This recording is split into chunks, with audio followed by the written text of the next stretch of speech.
Once again good morning everyone.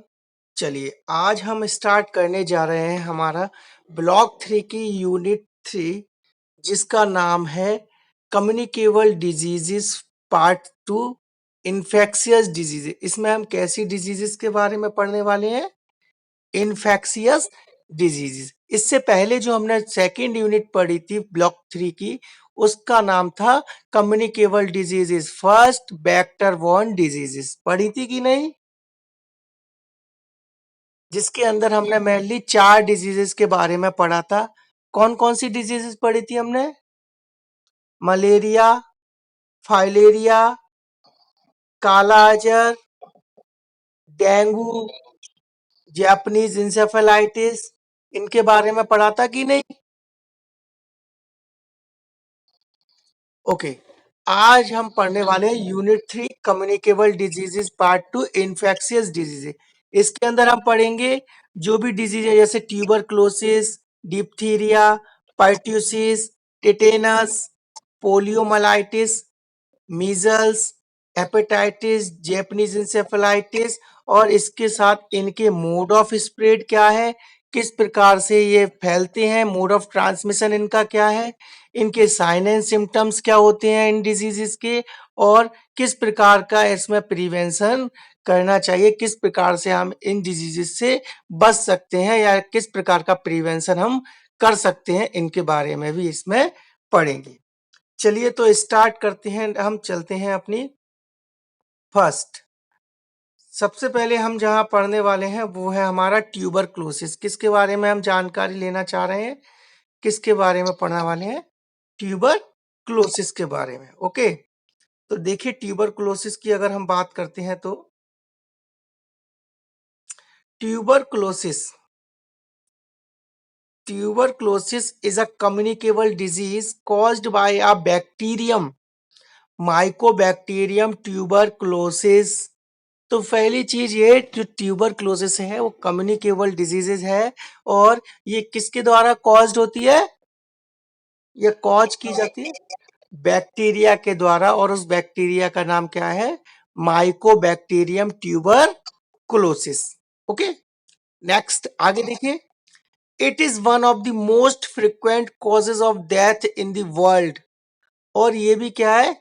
एक most important cause है world wide death में इसका भी एक इंपोर्टेंट रोल है। इसके द्वारा भी काफी डेथ है जो देखने को मिलती हैं। किस किस डिजीज के कारण? Due to TB. Okay, next. Annually 3 to 4 million people are dying due to the disease, out of which 90% of these deaths occur in developing countries। और 3 से 4 मिलियन जो हर साल जो डेथ हमें देखने को मिलती हैं, वो किस डिजीज के कारण देखने को मिलती हैं हमें? ट्यूबरक्लोसिस के कारण ये देखने को मिलती हैं। इसके साथ ही out of 90% of these deaths occur in developing, और इसमें से जो 90% से ज्यादा जो डेथ हमें देखने को मिलती है वो कहाँ, किस कंट्री में देख लो? ये डेवलप्ड कंट्रीज में या डेवलपिंग कंट्रीज में? डेवलपिंग कंट्रीज और डेवलप्ड कंट्रीज में आपको अंतर पता है? विकासशील देश और विकसित देशों में अंतर पता है? ओके, तो डेवलपिंग कंट्रीज में हमें देखने को मिलते हैं मीन। हाँ हाँ हाँ, वेरी गुड। देखो, विकसित और विकासशील दोनों अंतर है। विकासशील ऐसे देश जो अभी विकास की राह पर चल रहे हैं, वो डेवलप्ड नहीं हुए लेकिन डेवलप की ओर बढ़ रहे हैं, अभी वो पूर्ण रूप से विकसित नहीं हुए। अब जैसे यूएसए, ब्रिटेन, ये क्या है? ये विकसित देश हैं जो क्या हो चुके हैं? विकसित हो चुके हैं। अब इनको ज्यादा विकास की जरूरत नहीं है। समझ में आया? इंडिया उसमें से कैसा देश है? विकसित या विकासशील? विकासशील देश है। विकासशील मीन्स अभी हम विकास की ओर बढ़ रहे हैं। विकसित ऐसे देश जो अपना विकास पूरा कर चुके हैं ना। ठीक है, तो डेवलपिंग कंट्रीज मीन्स जो विकासशील देश है उनमें ज्यादातर डेथ हमें देखने को मिलती है। किसके कारण? टीबी के कारण। आगे देखिए। It is highly prevalent in Asia and Africa, और इसके ज्यादातर केस हमें कहाँ देखने को मिलते हैं? कॉन्टिनेंट पढ़े हैं, महाद्वीप, महाद्वीप पढ़े हैं, महाद्वीप। तो उसी में से जो एशिया महाद्वीप और अफ्रीका जो महाद्वीप है, वहां पर ज्यादातर केसेस देखने को हमें मिलते हैं। Okay, next, it usually attacks the lungs but other parts of the body including the bones, joints and brain might be affected। ये मेनली जो है, मेनली ये टीबी ट्यूबरकुलोसिस है, वो किस किस ऑर्गन को अफेक्ट करती है बॉडी के?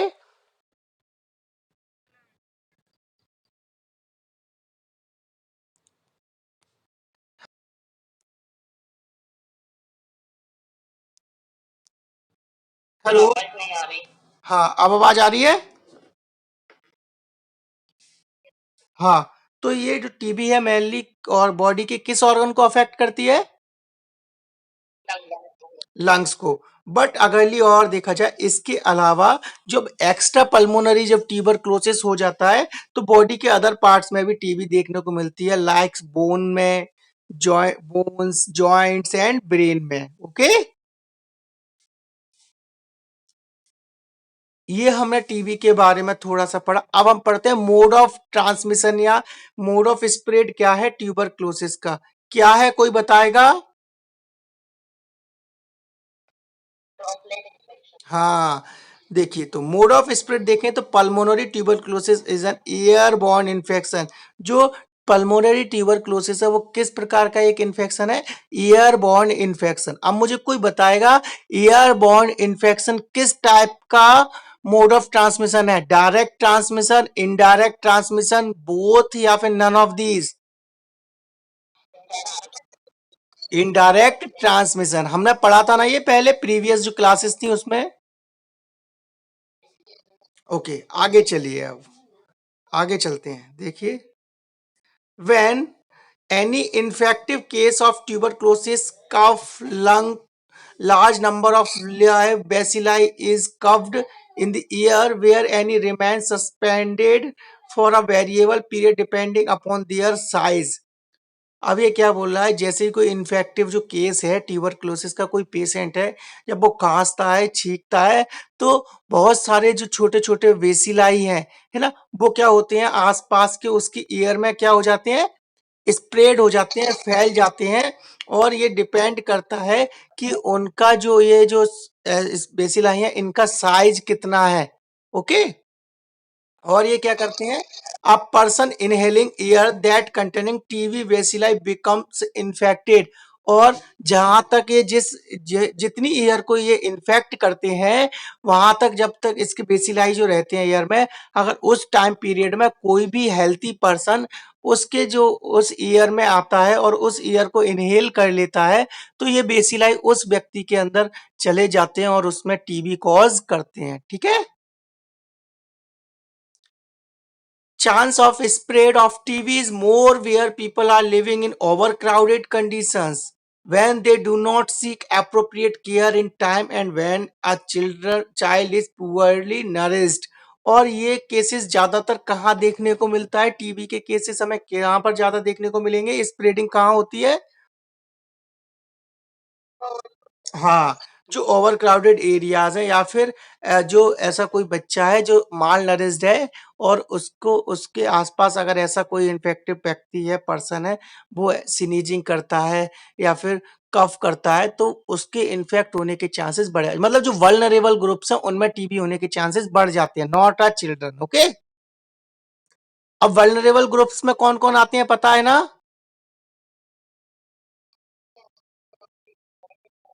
हाँ, ओके, चलिए, अब आगे देखिए और क्या है इसके अलावा। The risk of developing TB is highest in children under 3 years of age। और सबसे ज्यादा टीबी की डेवलपिंग जो डेवलप होने की रिस्क रहती है वो किसके अंदर रहती है?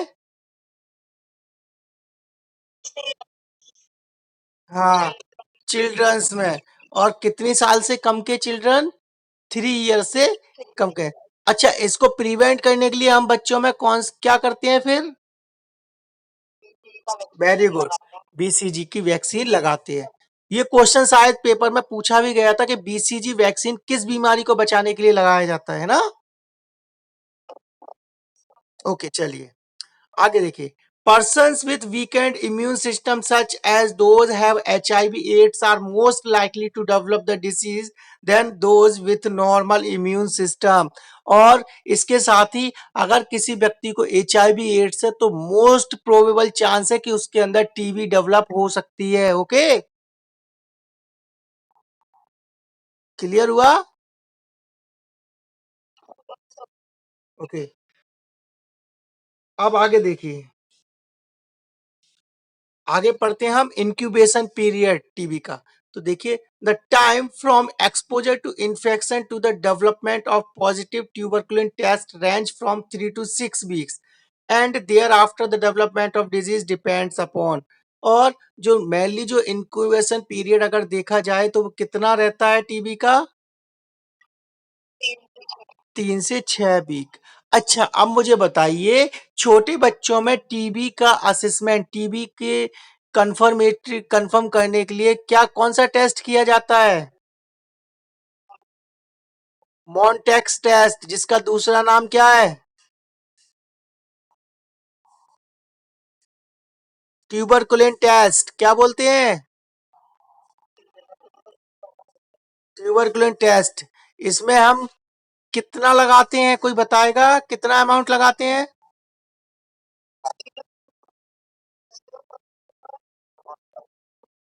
और कहाँ लगाते हैं रूट क्या रहता है?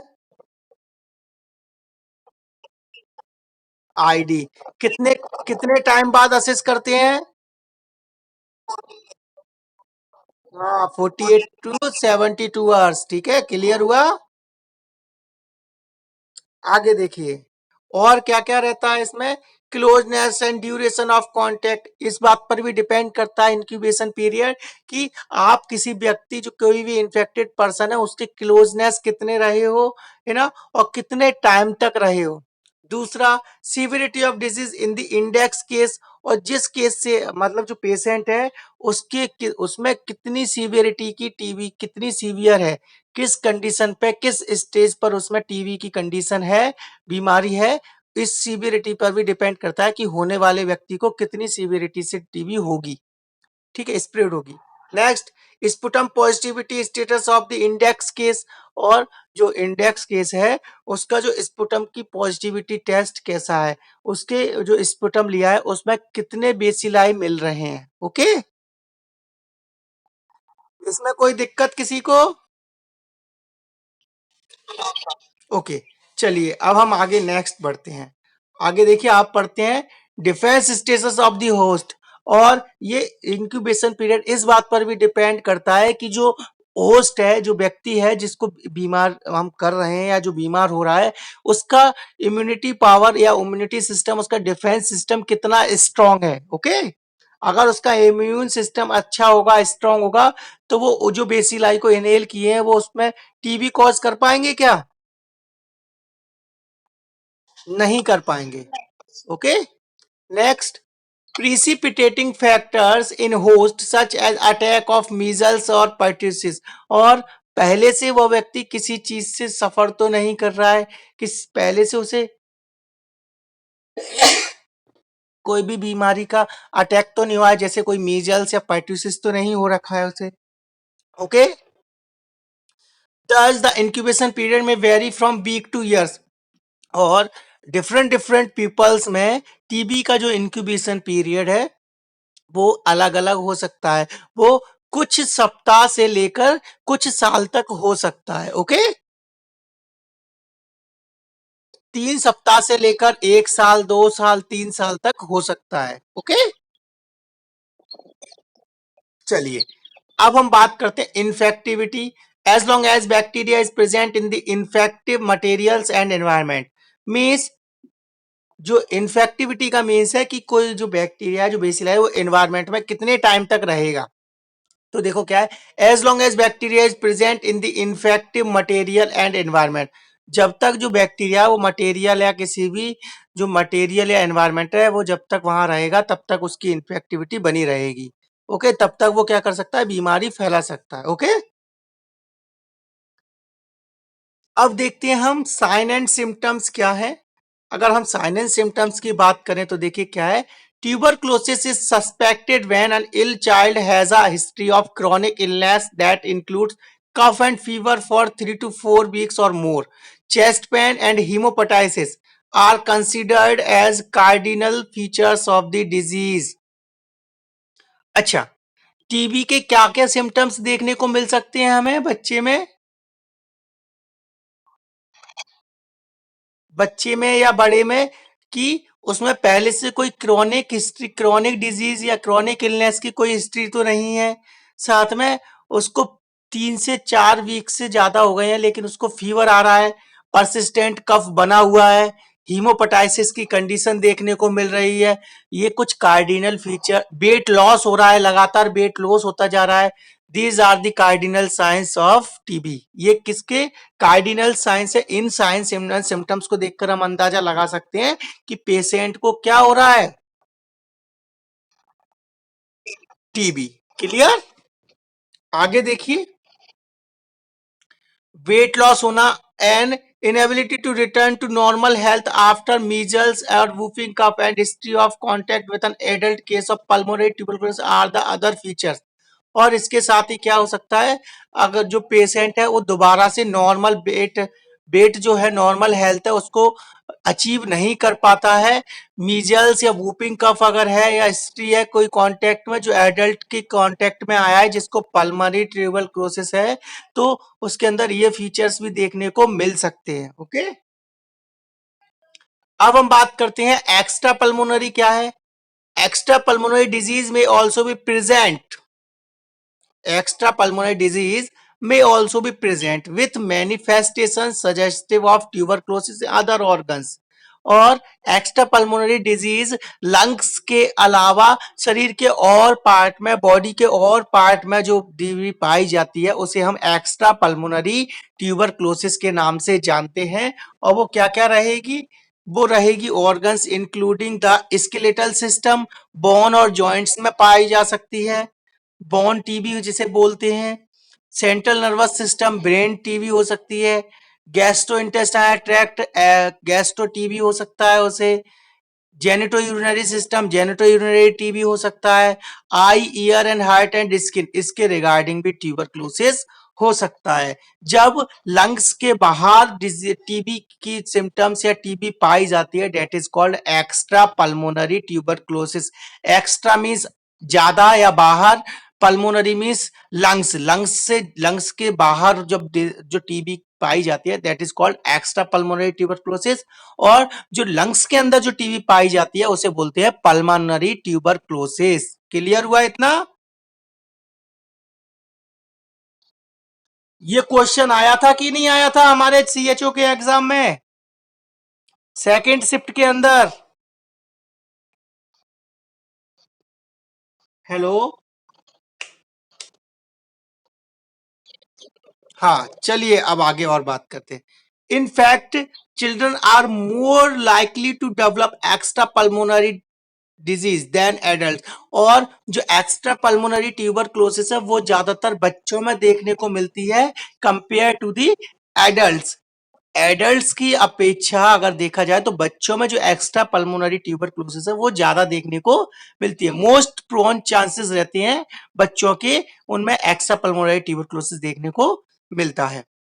Next, on examination, there may be more than one symptom such as malnutrition, lymphadenopathy, chest pain, hepatomegaly and or splenomegaly, meningeal sign and और pleural effusion और ascites।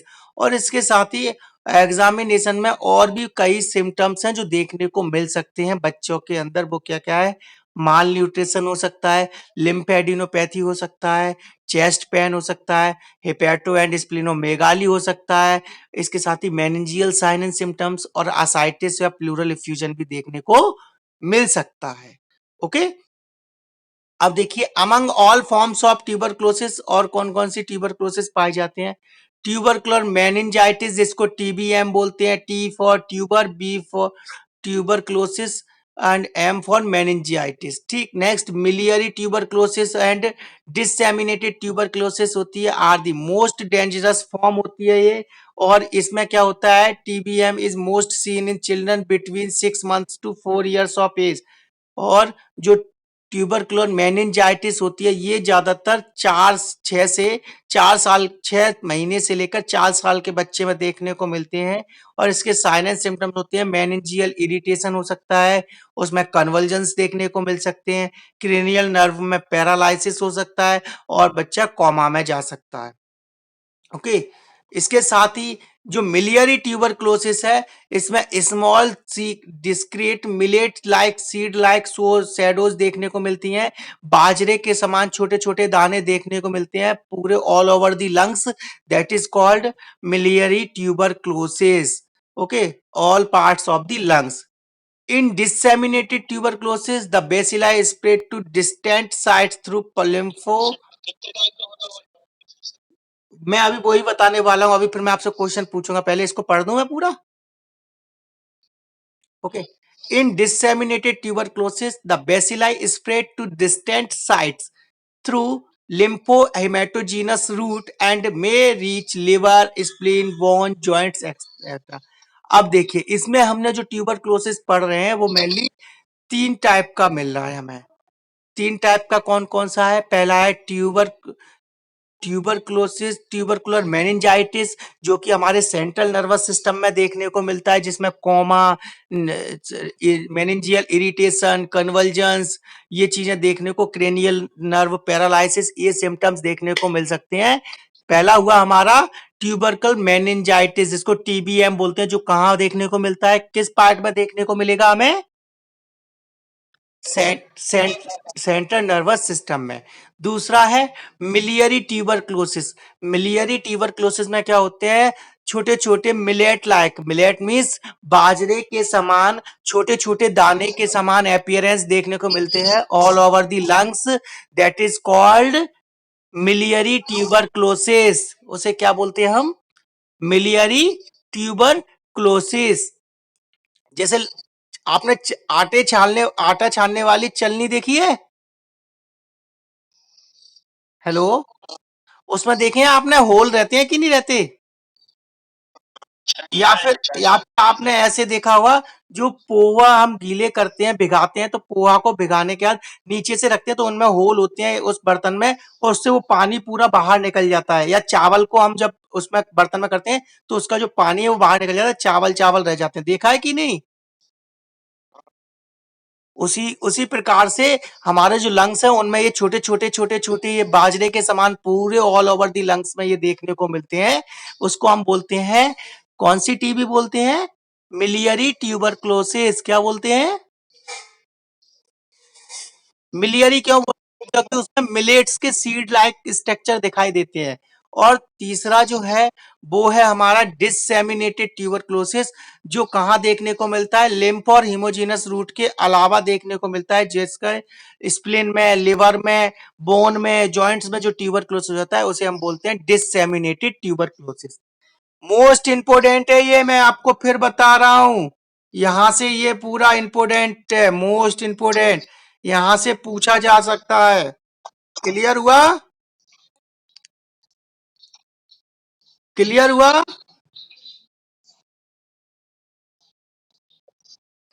अब बताइए मुझे, the small discrete millets like structures, millet seed like shadows appear in all parts of the body, all parts of the lungs, is called which types of tuberculosis, tuberculosis tbm, miliary tuberculosis, disseminated tuberculosis, या none of these,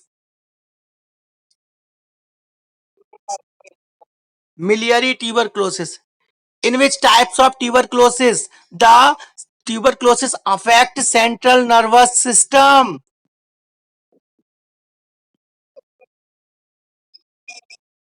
हाँ, नहीं सुनिए option, तो वो कौन सा रहेगा, tubercular meningitis TBM. Clear, which types of TB, हाँ हाँ बोलो।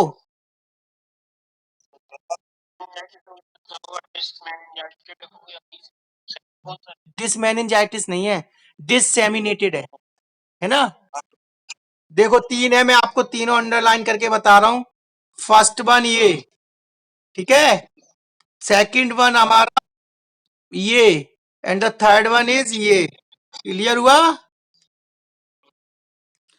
इंपोर्टेंट है, इसीलिए मैं आपसे पूछ रहा हूं, ये याद रखना, ठीक है। अब अगर आपसे पूछा जाता है which form of the tuberculosis is the most dangerous form of tuberculosis, option सुनिए। ऑप्शन ए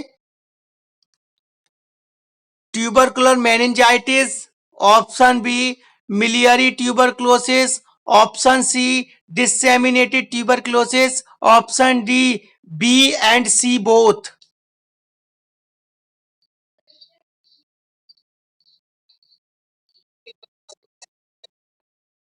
और कोई बताएगा?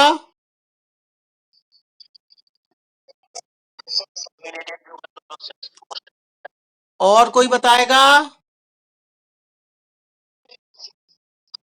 वेरी गुड, ये किसने बोला बी और सी? राजा, हाँ। क्योंकि मिलियरी ट्यूबरक्लोसिस और disseminated tuberculosis are the most dangerous form, ये लिखा है, दिख रहा है।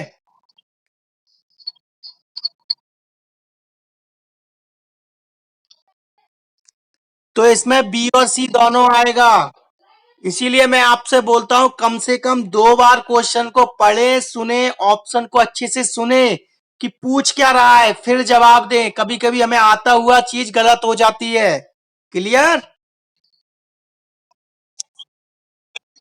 चलिए, अब हम आगे बढ़ते हैं प्रिवेंशन पर। तो देखिए क्या है, the best protection available for children against spread of tuberculosis infection is immunisation with BCG vaccine. हमें बच्चों को टीबी से बचाने के लिए सबसे बेस्ट मेथड क्या करना चाहिए?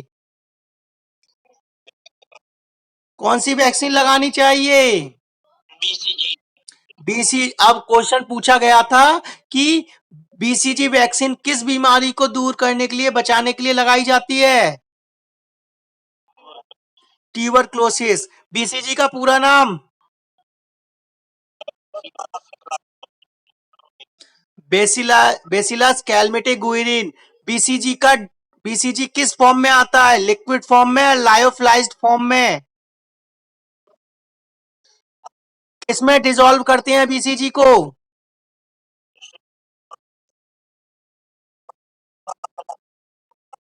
नॉर्मल सलाइन में करते हैं, डिस्टिल वाटर में नहीं करते हैं। ओके। बीसीजी का रूट बताइए। आईडी। इसमें कोई दिक्कत किसी को? अच्छा, किस टाइम पर लगाया जाता है BCG? Very good, at birth पे। यहां तक कोई दिक्कत किसी को? अब चलिए आगे बढ़े। चलिए आगे देखिए। Those having the disease should be promptly treated with appropriate anti-tubercle drugs. अगर किसी व्यक्ति को या बच्चे को ट्यूबरक्लोसिस हो गया है तो उसको ट्रीट करने के लिए हमें कौन सी थेरेपी उसे देनी है?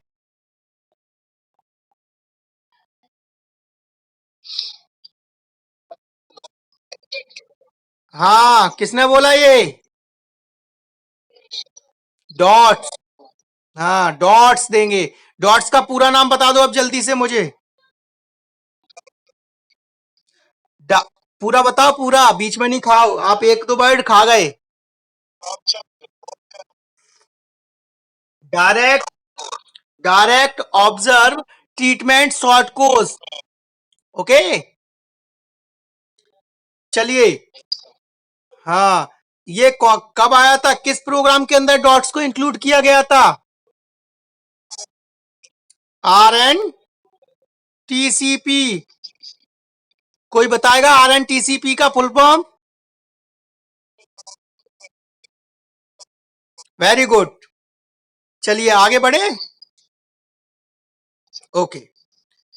early diagnosis and treatment under RNTCP will convert the patient to non-infectious type within 48 hours in majority of the cases, the prevent further spread of disease in the community. और R N diagnosis और treatment करके R N T C P उसको convert करेगा patient को infectious to non, हम उसका treatment start करेंगे और कोशिश ये करेंगे कि वो और जो पेशेंट और नए पेशेंट टीबी के ना बनाए। ठीक है, क्लियर हुआ? मीन्स उसको हम आइसोलेशन वार्ड में रख देंगे जिससे वो और स्प्रेड ना कर पाए। ठीक है, और नए पेशेंट टीबी के ना पैदा कर पाए। क्लियर?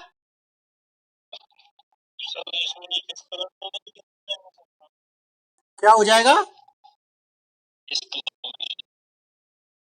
स्प्लीनोमेगाली कहां पर है, मैं भूल गया कहाँ है, आगे है ना? अरे ये बोला है कि कुछ अदर जो साइन एंड सिम्टम्स है वो देखने को मिल सकते हैं ट्यूबरक्लोसिस में। एक्स्ट्रा पल्मोनरी ट्यूबरक्लोसिस नहीं पढ़ा? ऐसे तो माल न्यूट्रिशन तो डेफिशिएंसी डिसऑर्डर है, फिर उसमें ट्यूबरक्लोसिस कैसे हो रहा है? HIV एड्स तो इम्यूनिटी से रिलेटेड डिसऑर्डर है, डिजीज है, फिर उसमें टीबी देखने को क्यों मिल रहा है हमें? कुछ, हाँ तो ट्यूबरक्लोसिस ब्लड में कहाँ होता है? ट्यूबरक्लोसिस तो हमारा लंग्स में होता है ना? लेकिन डिजीजेज एसोसिएटेड रहते हैं कि नहीं? आप खाओगे पियोगे नहीं और आप किसी टीबी के पेशेंट के कांटेक्ट में आ गए, आप में पहले ही माल नरिश्ड हो, आपको न्यूट्रिशन अच्छे से नहीं मिल रहा, आपकी इम्यूनिटी पावर वीक हो चुकी है और आप डायरेक्ट उसके कांटेक्ट में आओगे तो आप इन्फेक्ट हो जाओगे कि नहीं? जब बॉडी जब आपकी बॉडी इन्फेक्ट हो जाएगी तो आपका लिवर और स्प्लीन अच्छे से वर्क करेगा क्या? नहीं करेगा, तो उनमें मेगाली, हाँ तो वही तो कह रहे हैं इनडायरेक्टली। आपको नॉर्मल सर दर्द भी होता है तो आपके बॉडी के सारे फंक्शंस डिस्टर्ब होते हैं कि नहीं? तो इसी तरीके से क्लियर हुआ? चलो अब आपने बोला है तो मैं एक क्वेश्चन पूछता हूं कि in which disease the patient most prone chances to infect the tuberculosis, इनमें से किस डिजीज कंडीशन के पेशेंट में टीबी होने के चांसेस बहुत ज्यादा पाए जाते हैं? Option A meningitis, option B hepatitis B, option C HIV AIDS, option D malnourished patient. किसने बताया? ये नाम बताओ, नाम बताओ, नाम किसने बोला ये माल नरिश्ड? राजा गलत बताया है। और कोई बताएगा? Very good. मैंने अभी ऊपर ये चीज बहुत अच्छी से, ये चीज मैंने आपको पहले से बताई थी, बहुत अच्छे से ऊपर समझाई थी कि अगर कोई व्यक्ति है जिसको HIV एड्स है तो उसमें मोस्ट प्रोबेबल चांस है कि उसके अंदर टीबी डेवलप हो सकता है। क्लियर?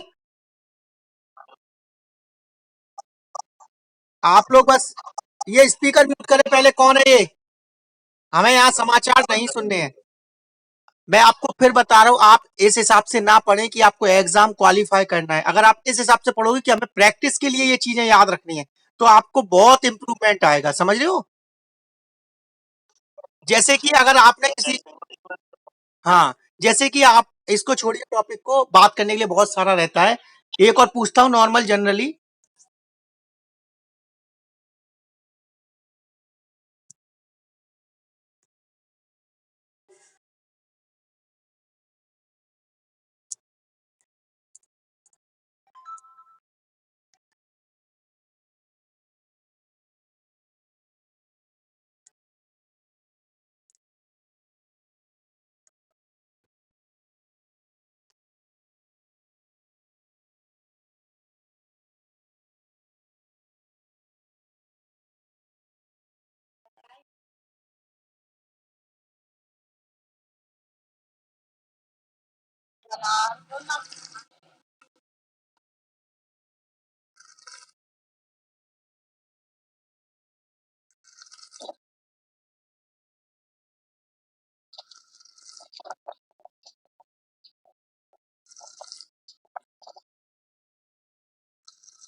हेलो, सभी लोग आ गए क्या? ओके। अब मुझे बताइए कि अगर कोई प्रेग्नेंट वुमन है और उसको आप उसको आयरन एंड फॉलिक एसिड की टेबलेट दे रहे हो, तो उसको आप इसके साथ में क्या क्या चीजें करने के लिए बताओगे, क्या चीज नहीं करने के लिए बताओगे? Okay, very good. Vitamin C क्यों देंगे, ये भी बताओ रीजन।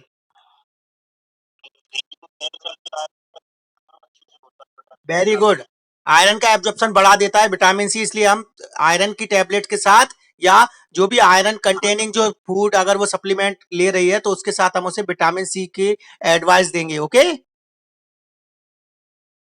नेक्स्ट, और क्या नहीं देंगे, क्या करने के लिए नहीं बोलेंगे?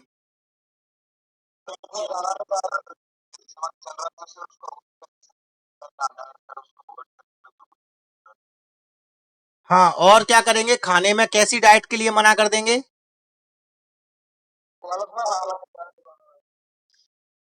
और ऐसी कोई भी डाइट जो आयरन के ऑब्जेक्शन एब्जॉर्प्शन को इनहिबिट करे या रिस्ट्रिक्ट करे, ऐसी डाइट को हम मना करेंगे। लाइक जैसे कि milk, tea, coffee, caffeinated cold drinks, all and many mores. Okay. इसके साथ ही मुझे एक और चीज जल्दी से बताइए। But what is the which source, which calcium source is the rich of calcium, मतलब किस प्रकार का जो फ्रूट्स या सोर्स है जिसमें कैल्शियम सबसे ज्यादा पाया जाता है? The richest source of calcium. Very good, सीताफल। मिल्क वाले गलत कर देंगे यहीं पर। हमने उसमें पढ़ा था तो मैंने आपको बहुत अच्छे से बताया था कि सीताफल में सबसे ज्यादा कैल्शियम पाया जाता है। ओके। शायद आपने हमारी वो वाली क्लास नहीं ली थी क्या? हाँ, जिन्होंने ली है उन्हें पता है, जहां तक हम पढ़ चुके हैं वहां से आधी से ज्यादा क्वेश्चन ये लोग बता देते हैं, जो लोग शुरू से स्टार्टिंग से क्लास ले रहे हैं। ओके। चलिए अब हम जल्दी जल्दी बात करते हैं अपने एनएस के बारे में। हमने पढ़ लिया ना, एनएस से डिजोल्व करते हैं, पाउडर फॉर्म में आती है, बताया कि नहीं है मैंने सारा बीसीजी के बारे में? ठीक है, चलिए अब हम आगे बात करते हैं। BCG protects the infant and young children against childhood tuberculosis. Its role in prevention of childhood miliary tuberculosis meningitis is well documented, है ना। और टाइम ऑफ एडमिनिस्ट्रेशन और देखते हैं तो BCG vaccine is given soon after birth. ये भी मैंने आपको बताया अभी, है ना, एट बर्थ, क्योंकि ये चीज आपको पता है पहले से ही। तो इसको पढ़ाना है कि इसको आगे चले नेक्स्ट पेज पर?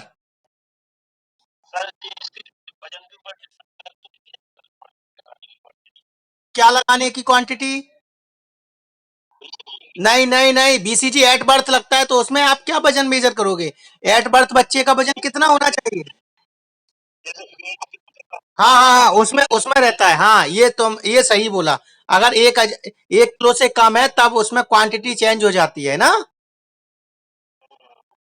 चलिए नेक्स्ट सेकंड पेज। हाँ, अच्छा, विटामिन के का डोज चेंज होता है सिर्फ, है ना?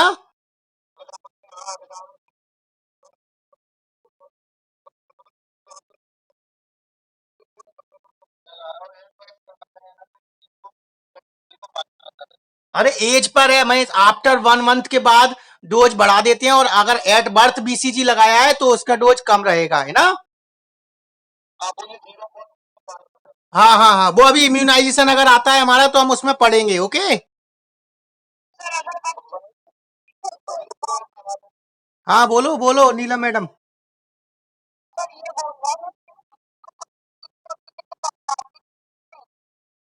कोई डिजीज होती है तब पहले हम डॉक्टर को, आप पहले डिजीज फाइंड आउट कैसे करोगे? एट बर्थ लगा रहे हो, कैसे पता चलेगा बच्चे को कोई डिजीज निकली है?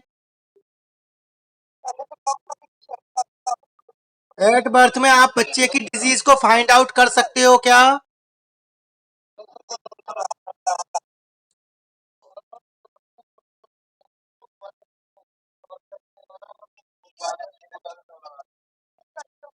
जैसे अगर किसी के, सुनिए लिसन, अगर कोई किसी भी बच्चा है, उसके पेरेंट्स अगर पेरेंट्स में अगर किसी एड्स के पेशेंट है, अगर उनमें एड्स पाया जा रहा है, तो ये चांस होता है कि बच्चे में एड्स हो सकता है, जिसके कारण ऐसे कुछ बच्चे, ऐसी कुछ कंडीशन है, जैसे मदर हीमोफीलिया से हीमोफीलिया है, तो उस टाइम पर हम क्या करते हैं, इनहिबिट करते हैं, रोक देते हैं। ओके, तब नहीं लगाते हैं।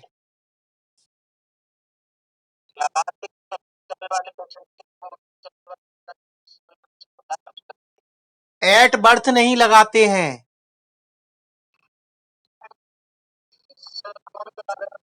एट बर्थ, अब मान लीजिए कि कोई मदर है, उसको हीमोफीलिया है, जो कि एक जेनेटिकल डिजीज है, क्लियर है, सबको पता है, और वो मदर से स्प्रेड होती है बच्चों में, क्लियर, ये भी कंफर्म पता है। अब बच्चे में आ गई, मान लीजिए मदर के अंदर कोई भी फैक्टर की डेफिशिएंसी थी, और ब्लड क्लॉटिंग फैक्टर वही बच्चे के अंदर आ गई। एट बर्थ आपने नहीं देखा, आपने तुरंत उसको लगाया बीसीजी इंजेक्शन, ठीक है, तो कभी कभी कॉम्प्लिकेशन अराइज हो जाती हैं। इसलिए अगर ऐसी कोई कंडीशन है, तो पहले कम से कम 24 से 48 घंटे तक हम पहले उसके ब्लड टेस्ट वगैरह सब कराते हैं, उसके बाद जब डॉक्टर बोलता है तब हम उसे एडमिनिस्टर करते हैं। ओके, अभी हम शेड्यूल पढ़ेंगे तो उसमें देखेंगे, उसमें बताया गया ये है ना, जब यूपीआई पढ़ेंगे तब। ओके, यूआईपी पढ़ेंगे तब, क्लियर। देख लीजिए, ये लिखा है, और द कंप्लीट, क्या लिखा है, the complete at the first birthday. It should not be given to children who have signs and symptoms of AIDS. However, it is not contraindicated in HIV positive children. कब नहीं देंगे बच्चे को?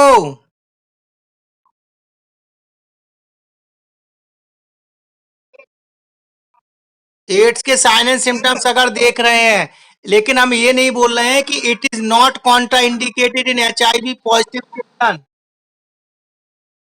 ऐसा हम बिल्कुल नहीं बोल रहे हैं कि हम उसे लगाएंगे ही नहीं, है ना, कॉन्ट्राइंडिकेटेड नहीं है, लेकिन अगर उस टाइम पर अगर एड्स के साइन एंड सिम्टम्स दिख रहे हैं, तो उस टाइम पर एट बर्थ नहीं लगाएंगे, क्लियर।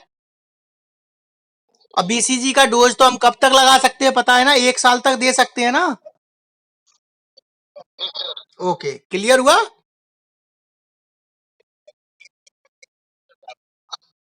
हाँ,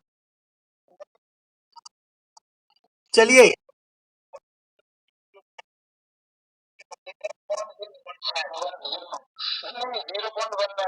1 ml, 1 ml लगेगा।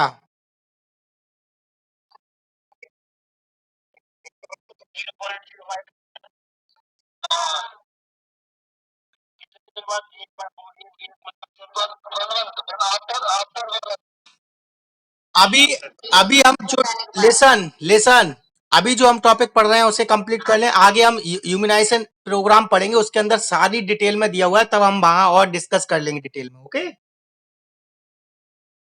चलिए, स्टोरेज टेम्परेचर कितना होता है बीसीजी का? ओके, अब बीसीजी एडमिनिस्ट्रेशन में देखते क्या है। एट बर्थ पर लगाते हैं, if not given at birth it can be given 6 weeks of age with the first dose of pentavalent and OPV, but in a different site. If missed at this age also, it must be given at a single dose any time before the 12 months of age. 12 महीने से पहले हम कभी भी उसे BCG का dose या inject दे सकते हैं, ठीक है। अब हम बात करते हैं डोज अमाउंट, देख लो, लड़ते हो। न्यूबॉर्न अप टू 1 month की एज है, तो 0.05 ml, और आफ्टर दी 1 month तो 0.1 ml, क्लियर।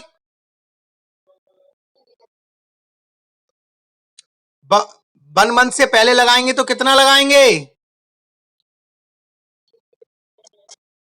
हाँ, और after the 1 month।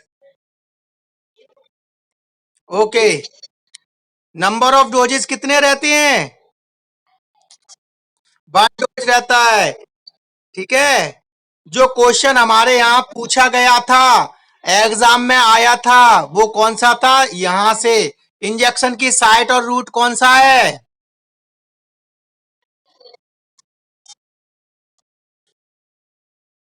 Deltoid site पर इंट्राडर्मली लगाएंगे, डेल्टॉइड मसल्स में नहीं लगाएंगे, डेल्टॉइड की साइट पर लगाएंगे लेकिन आईडी रूट पर लगाएंगे। क्लियर? कहां पर होती है डेल्टॉइड?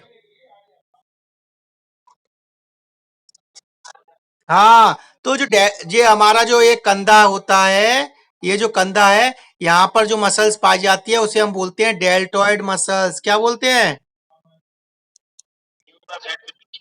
हाँ, तो यहाँ पर हम आईडी लगाएंगे, क्या लगाएंगे? इंट्राडर्मली। ठीक है, यहाँ पर। नेक्स्ट, यहां से क्वेश्चन हमारे बीसीजी का पूछा गया था, लास्ट वाले कॉलम से। The vaccine site is prepared by cleaning with sterile wet swab but in no case should spirit and antiseptic should be used. हम बीसीजी की साइट पर क्या यूज नहीं करते हैं? ये क्वेश्चन आया था कि नहीं हमारे एग्जाम में? हाँ, चलिए, इतना क्लियर हुआ। क्या? 42 में आया था?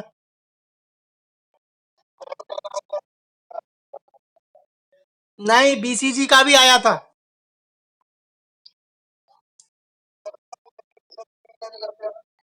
ये इरिटेट करता है, इरिटेंट है,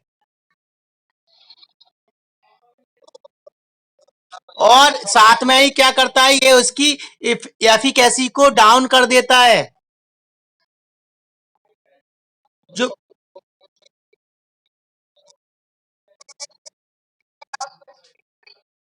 क्योंकि क्योंकि ये बीसीजी की एफिकेसी को डाउन कर देता है, कम कर देता है।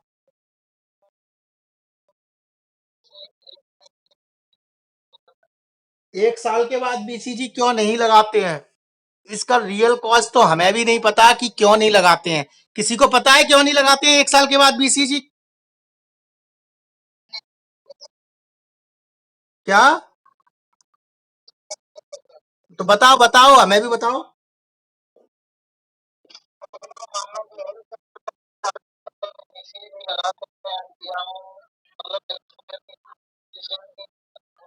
सिर्फ सिर्फ ये मानना है, लेकिन अगर देखा जाए तो हमने पढ़ा था 6 मंथ से लेकर 3 इयर्स तक के बच्चे इन्फेक्ट होते हैं, ट्यूबरक्लोसिस से होते हैं कि नहीं? लेकिन अब आप बोल रहे हैं वो बात सही है कि अपने यहाँ यही यह मानना है कि 1 साल तक अगर बच्चे को टीबी हुई तो होगी, नहीं तो आगे फिर नहीं होगी। क्लियर? क्या? हाँ, वो भी कम होता है। ठीक है, आगे पढ़े। लेकिन आप आपके अकॉर्डिंग आप बताओ, क्या ये स्टैंडर्ड प्रोटोकॉल के अंदर आता है कि 1 साल तक नहीं लगाया तो बच्चे को अब ट्यूबरक्लोसिस नहीं होगा?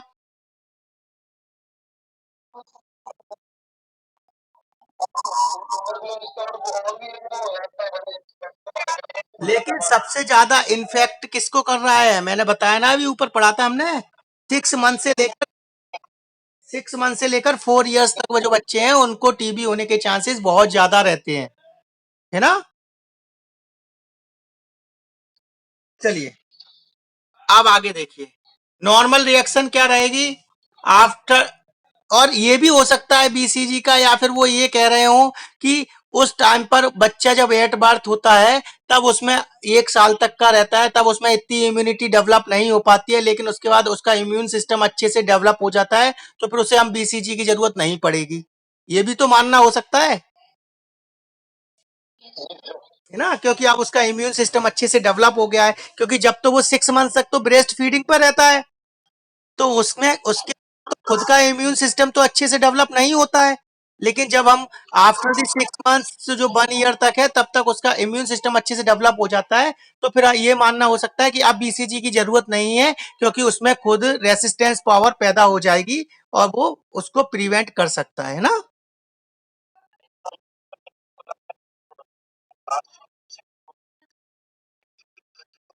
कैसे?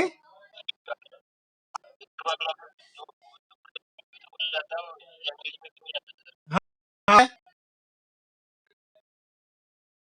लेकिन वो वल, लेकिन वो वल्नरेबल ग्रुप्स हो सकते हैं। मान लीजिए कोई एडल्ट एज में किसी को हुआ है, लेकिन वो पता चला माल नरिश्ड पेशेंट है, पहले से वो हाइपरटेंशन, डायबिटीज, एड्स का पेशेंट हो सकता है, कार्डियक का पेशेंट हो सकता है, उसमें पहले से कोई बीमारी है, तब वो जल्दी इन्फेक्ट हो जाएगा। क्लियर? कोविड में भी तो है ऐसा। ऐसा नहीं हुआ क्या कि जिसको वैक्सीन के डोज कंप्लीट लग गए उसके बाद वो इन्फेक्ट नहीं हुआ हो? हुआ है कि नहीं हुआ? है ना? 100% एफिकेसी तो किसी की नहीं मिलेगी। आप जो सैनिटाइजर भी लेके आते हो उसमें भी 99.99% किल द बैक्टीरिया लिखा रहता है। 100% लिख के देते हैं क्या वो? नहीं, वो लिख के देंगे ही नहीं। आप क्लेम कर दोगे दूसरे दिन ही उस पे, कंपनी पे, और उससे लाखों रुपए ले ऐट लोगे।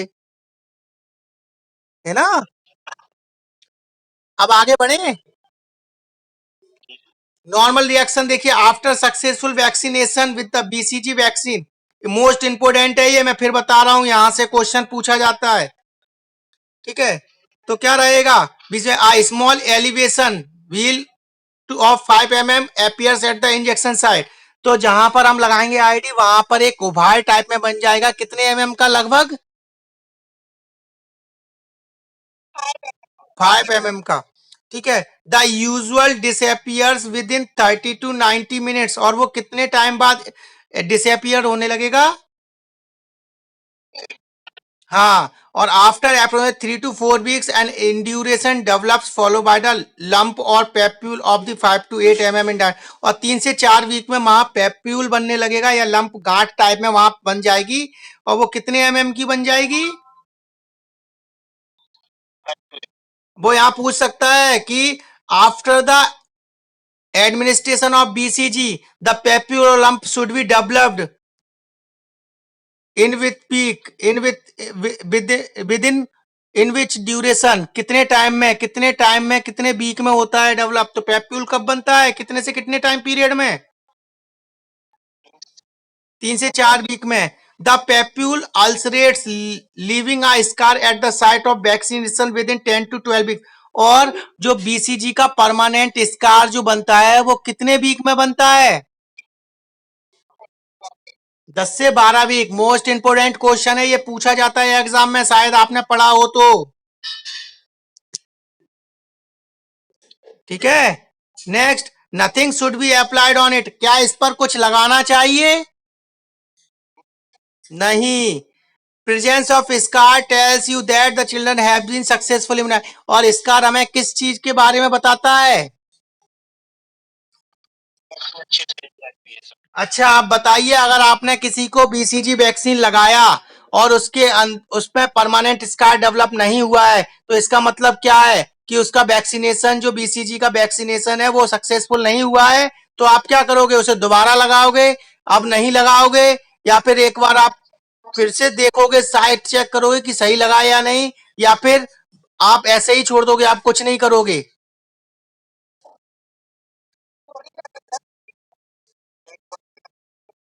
हाँ, चाहे उसके अंदर अगर डेवलप नहीं हुआ है स्कार, तब भी हम उसे दोबारा नहीं लगाएंगे। क्लियर? ओके, देखिए रिमेम्बरिंग पॉइंट्स क्या क्या हैं, एक बार पढ़ लीजिए। Tuberculosis is one of the most frequent cause of death in the world. World में सबसे ज्यादा डेथ किस डिजीज के कारण देखने को मिलती है? एनुअली 3 से 4 मिलियन जो पीपल्स हैं वो डाई होते हैं, और 90% जो डेवलपिंग कंट्रीज में केसेस मिलते हैं डाइंग के, ड्यू टू ट्यूबरक्लोसिस। ओके, ये हम पहले पढ़ चुके हैं, वही रिमेम्बरिंग पॉइंट्स हैं। Children are more likely to develop extra pulmonary disease than adults. बच्चों, बड़ों की अपेक्षा बच्चों में जो एक्स्ट्रा पल्मोनरी ट्यूबरक्लोसिस है वो कैसी ज्यादा देखने को मिलती है। Clear? Immunization at the children with the BCG vaccine as the right age with the right dose and correct temperature prevent childhood tuberculosis। बच्चे को ट्यूबरक्लोसिस से बचाने के लिए सही उम्र में सही डोज सही रूट पर लगाना जरूरी होता है बीसीजी का। Clear? Reconstruction of the BCG should be used within 4 hours and should be protected from sunlight। BCG की वैक्सीन को सनलाइट से प्रोटेक्ट करके रखना चाहिए। और उसे किस में डिसॉल्व करना चाहिए? नॉर्मल सलाइन में, और डिजोल्व करने के बाद कितने टाइम के अंदर उसको पूरे को यूज कर देना चाहिए, या फिर उसके बाद डिस्कार्ड कर देना चाहिए? 4 आवर्स का। ठीक है, नहीं तो क्या कॉज हो जाता है? नहीं, ये कोई कॉज, ये कोई रीजन नहीं हुआ कि लाइव वैक्सीन है इसलिए डिस्कार्ड करना है। वेरी गुड, टीएसएस हो जाता है, टॉक्सिक शॉक सिंड्रोम हो जाता है, क्योंकि उसके अंदर बैक्टीरिया पैदा होने लगते हैं, जिसके कारण वो फिर टॉक्सिक शॉक सिंड्रोम कॉज करेंगे, जिसमें फीवर, उल्टी जैसे साइन सिम्टम्स देखने को मिलेंगे अगर हम 4 घंटे के बाद उसे लगाते हैं तो। ठीक है, next, early diagnosis, prompt treatment, appropriate complete treatment under medical supervision make the person bacteria free, hence the patient becomes non infectious to others। क्या हो गया, कुछ पूछना है क्या? अर्ली डायग्नोसिस करना, ट्रीटमेंट स्टार्ट करना और अच्छे से सुपरविजन करना, इन कुछ तरीकों के, इन कुछ मेथड्स के थ्रू हम क्या कर सकते हैं, नंबर ऑफ केसेस बढ़ने से रोक सकते हैं। Clear? Next, defaulting in the treatment leads to multi-drug resistance cases which subsequently spread the resistant type of infection to others। अगर क्या हो जाएगा, ट्रीटमेंट अच्छे से नहीं लेगा, जो डॉट्स का ट्रीटमेंट है, कुछ लोग देखा है 1 महीने, 15 दिन, 20 दिन, 2 महीने लेकर उसे छोड़ देते हैं। डॉट्स का ट्रीटमेंट, थेरेपी कितने महीने तक की चलती है? अगर उसके बीच में कोई भी पेशेंट है जो डॉट्स की थेरेपी बीच में ही छोड़ देता है, क्वाइट कर देता है, तो उसके अंदर क्या पैदा हो जाता है, उस बैक्टीरिया के अंदर रेसिस्टेंस पैदा हो जाता है, जिसके कारण उस पर फिर वो जो ट्यूबरक्लोसिस ड्रग्स है वो इफेक्टिव रहेंगी क्या? नहीं रहेंगी। और इसके थ्रू वो क्या कर सकता है, और नए केसेस डेवलप कर सकता है, बना सकता है, पैदा कर सकता है। क्लियर? क्या?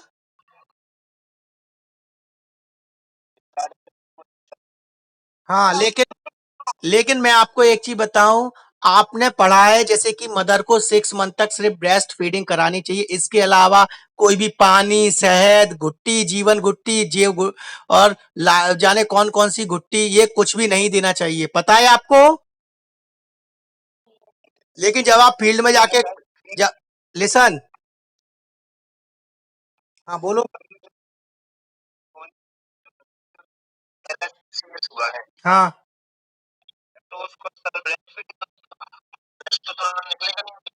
LSCS अगर हुआ है तो वो उसका एनेस्थीसिया में हुआ होगा, वो भी स्पाइनल एनेस्थीसिया लगाकर। ठीक है,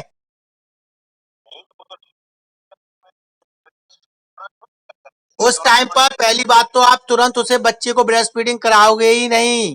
अगर कराते हो तो उसमें एस्पेक्सिया होने के चांस बढ़ जाते हैं, क्योंकि जो मदर है उसमें आपने एनेस्थीसिया यूज किया गया है। लगाते हो कि नहीं? और इसके कारण उसके ब्लड में एनेस्थीसिया रहेगा, ब्लड में रहेगा, मिल्क में भी जो एनेस्थीसिया का जो कुछ सब्सटेंट है वो उसमें मिलेंगे, जिसके अगर बच्चा पिएगा तो बच्चे के अंदर एनेस्थीसिया का कुछ जो माइन्यूट अमाउंट है वो चली जाएगी, जिसके कारण बच्चा सांस नहीं ले सकता और वो मर भी सकता है। क्लियर? इस टाइम पर हम उसे, बच्चे को कम से कम 2 से 3 घंटे तक ब्रेस्ट फीडिंग नहीं कराते हैं। क्लियर हुआ?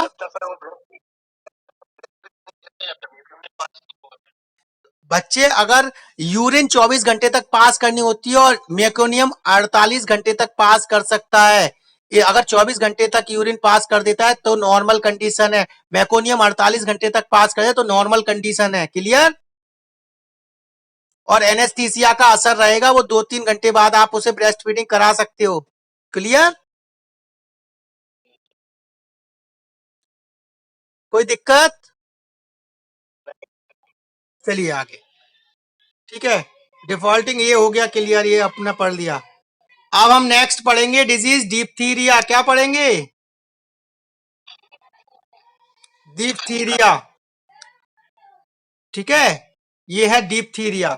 अब मुझे ये बताओ, जो हमने आज ट्यूबरक्लोसिस के बारे में पढ़ा है, बेशक हमारी एक डिजीज कंप्लीट हुई है, लेकिन उसमें कोई ऐसी चीज है जो तुम्हें अब नहीं पता?